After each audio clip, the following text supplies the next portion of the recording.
ये आकाशवाणी रायपुर है। छत्तीसगढ़ी समाचार बुलेटिन के संग मीनल तिवारी के जय जोहार।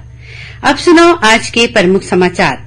प्रधानमंत्री काली छत्तीसगढ़ के दौरा में आही रायपुर के साइंस कॉलेज मैदान में राखे गए कार्यक्रम में शामिल होके आने परियोजना के शिलान्यास और लोकार्पण के संग जनसभा ला करही संबोधित।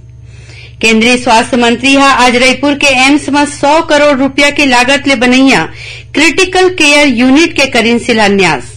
और प्रदेश के शासकीय कर्मचारी मन के महंगाई भत्ता में 5% के बढ़वार राज्य मंत्रिपरिषद के बैठक में लेगिस फैसला। अब समाचार विस्तार ले। प्रधानमंत्री नरेंद्र मोदी काली छत्तीसगढ़ के दौरा में आवत है। अपन दौरा के बेरा प्रधानमंत्री रायपुर के साइंस कॉलेज मैदान में राखे गए 2 ठिन कार्यक्रम में शामिल हुई। यह उमन आने परियोजना के शिलान्यास और लोकार्पण करे के संगे संग एक जनसभा ला संबोधित करही। प्रधानमंत्री अपन रायपुर दौरा के बेरा छत्तीसगढ़ में बुनियादी ढांचा के विकास के बढ़वार खातिर करीबन 6,400 करोड़ रुपया के 5 राष्ट्रीय राजमार्ग परियोजना के शिलान्यास करे के संगे संग राष्ट्र ला समर्पित करही।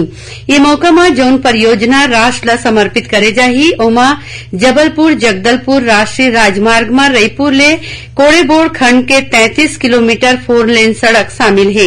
ये राजमार्ग पर्यटन ला बढ़ावा दे के संगे संग जगदलपुर तीर बने इस्पात संयंत्र बर कच्चा माल और तैयार उत्पाद के आवाजाही बर सहायक होही।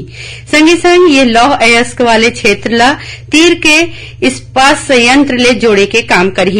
प्रधानमंत्री राष्ट्रीय राजमार्ग क्रमांक 130 में बिलासपुर ले अंबिकापुर के बीच 53 किलोमीटर लंबा बिलासपुर पथरापाली 4 लेन खंड ला घलो राष्ट्र ला समर्पित करही। ये रद्दा छत्तीसगढ़ और उत्तर प्रदेश के बीच अवई जवई ला बने करही। संगे संग तीर तखार के क्षेत्र ले कोयला खदान ले कोयला लाने लेगे में घलो सहायक होही। प्रधानमंत्री रायपुर विशाखापट्टनम 6 लेन ग्रीन फील्ड कॉरिडोर के छत्तीसगढ़ खंड पर 3 राष्ट्रीय राजमार्ग परियोजना के आधारशिला राखी। ओमन 103 किलोमीटर लंबा Raipur Khariar road rail line के दोहरीकरण परियोजना और केवटी अंतागढ़ ला जोड़ैया 17 किलोमीटर लंबा नवा रेल लाइन परियोजना घलो राष्ट्र ला समर्पित करही। रायपुर में राखे गए कार्यक्रम के बेरा प्रधानमंत्री 130 करोड़ रुपया के ज्यादा के लागत ले कोरबा में बने 60,000 मीट्रिक टन बछर भर के क्षमता वाले इंडियन ऑयल कॉर्पोरेशन के बॉटलिंग प्लांट राष्ट्र ला समर्पित करही। ये कार्यक्रम में श्री मोदी आयुष्मान भारत परियोजना में लाभार्थी मन ला कार्ड बांटे के काम शुरू करही। ये कार्यक्रम में प्रदेश के मुख्यमंत्री भूपेश बघेल, केंद्रीय मंत्री नितिन गडकरी, डॉक्टर मनसुख मांडविया, अश्विनी वैष्णव, हरदीप सिंह पुरी, केंद्रीय राज्य मंत्री जनरल डॉक्टर वीके सिंह, प्रदेश के उप मुख्यमंत्री टीएस सिंहदेव और प्रदेश के पूर्व मुख्यमंत्री डॉक्टर रमन सिंह विशेष रूप ले मौजूद रही। इसी बीच प्रधानमंत्री के सभा के तैयारी ला लेके भारतीय जनता पार्टी के प्रदेश प्रभारी ओम माथुर, सह प्रभारी नितिन नवीन, प्रदेश अध्यक्ष अरुण साव, पूर्व मुख्यमंत्री डॉक्टर रमन सिंह समेत बड़का नेता मन सभा स्थल के जांच करीन और दिशा निर्देश दीन। केंद्रीय स्वास्थ्य मंत्री डॉक्टर मनसुख मांडविया आज रायपुर के अखिल भारतीय आयुर्विज्ञान संस्थान एम्स में क्रिटिकल केयर यूनिट के शिलान्यास करीन। पत्रकार मन ने गोट बात करा डॉक्टर मांडविया कहीन कि देश में स्वास्थ्य सुविधा के सरलग बढ़वार होवत है। कोरोना के बेरा ये क्षेत्र में जौन कमी रहीस ओला दुरिया करे के प्रयास होवत है। अभी देश में करीबन 1,60,000 वेलनेस सेंटर बनाए गए हैं। उन्हें जिला अस्पताल में चिकित्सा सुविधा के बढ़वार करे गए है। एम्स में 100 करोड़ रुपया के लागत ले बनैया क्रिटिकल केयर यूनिट में 100 बिस्तर के सुविधा हुई। ये बेरा में राज्यसभा सांसद सरोज पांडे, रायपुर लोकसभा सांसद सुनील सोनी और एम्स के निदेशक डॉक्टर नितिन एम नागरकर मौजूद रही। एंटी करप्शन ब्यूरो एसीबी और आर्थिक अन्वेषण अपराध शाखा ईओडब्ल्यू के अधिकारी मन आज बिहिनिया पाठ्य पुस्तक निगम के पूर्व महाप्रबंधक अशोक चतुर्वेदी के रिश्तेदार मन के कतकोन ठिकाना में छापा के कार्रवाई करीन। एमा श्री चतुर्वेदी के पिता उखर बहिनी के संग बस्तर जिला के दरभा में रहे विकासखंड शिक्षा अधिकारी राजेश उपाध्याय के निवास शामिल है। एसीबी के प्रमुख डीएम अवस्थी छापा के पुष्टि करत बताइन कि ठिकाना मन में तलाशी के कार्रवाई चलत है।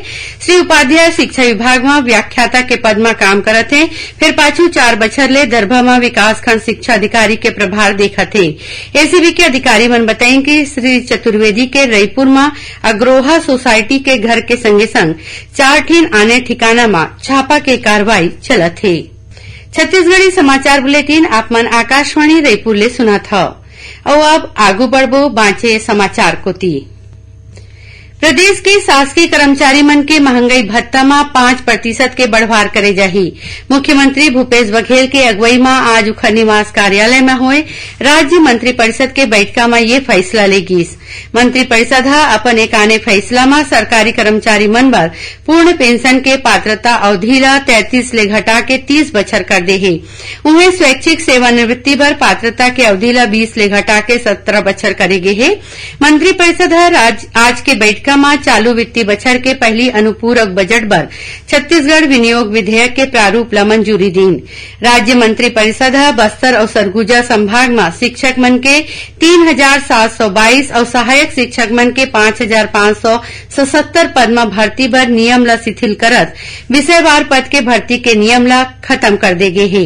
कैबिनेट के एक आने फैसला में लोगन ला कमती कीमत में मकान दिवाए बर बाजार मूल्य ले जुड़े गाइडलाइन दर ला 30% कम करेगे है। ये छूट 31 मार्च 2024 तक दे जाही।